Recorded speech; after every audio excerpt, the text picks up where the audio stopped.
আজ আমার দাদার বার্থডে, সেই উপলক্ষে দেখো রাতের রান্না প্রস্তুতি চলেছে। চিকেন চাপ হবে, সেই জন্য এগুলোকে নুন হলুদ আর শুকনো লঙ্কা গুঁড়ো মাখিয়ে এগুলো ম্যারিনেট করে রেখে দিই এবং ভাজা হচ্ছে। দেখো ভাতটা ভাজা হয়ে গেছে।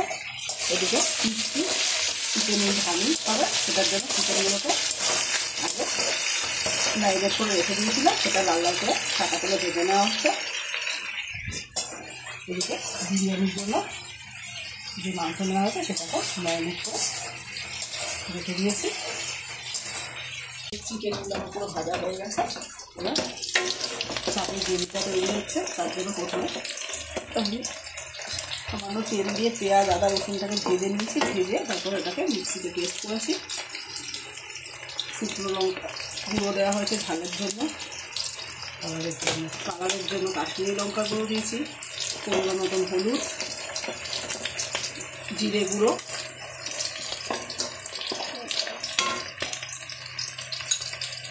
কাজু আর চালমগজ বাটা,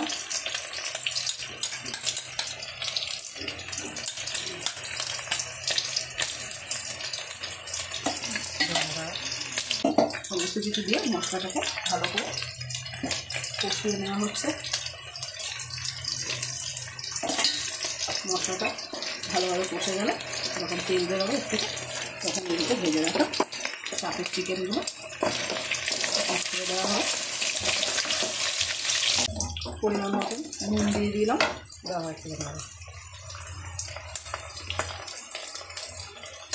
সামান্য একটু চিনি অ্যাড করবো, তাহলে কালারটা বেশি ভালো হয়। অন্য একটু চিনি দিলে এটা অপশনাল, দিলেও দিতে পারো, না দিলেও না দিতে পারো। এই মশলাটা কষানো হয়ে গেলে এর ভিতরে বেশ কিছু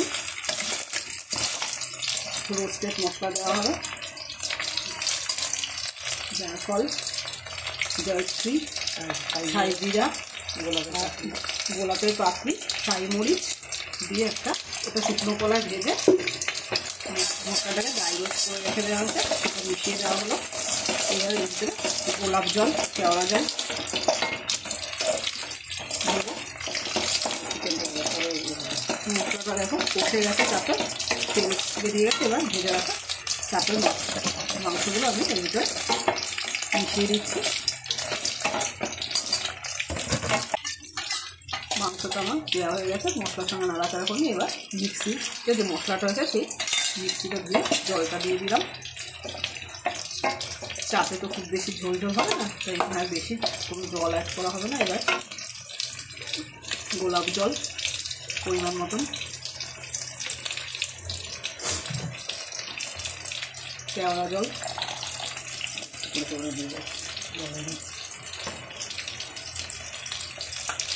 মিষ্টি আতর দুটোটা দিয়ে দিলাম।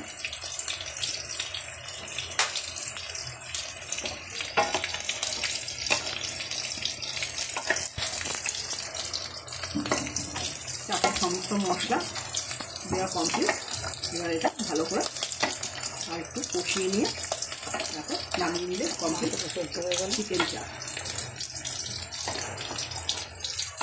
চিকেন চাপের রেসিপিটা আমি তোমাদের সঙ্গে পুরোটাই শেয়ার করলাম। কেমন লাগলো আমার চাপের রেসিপিটা অবশ্যই জানিও।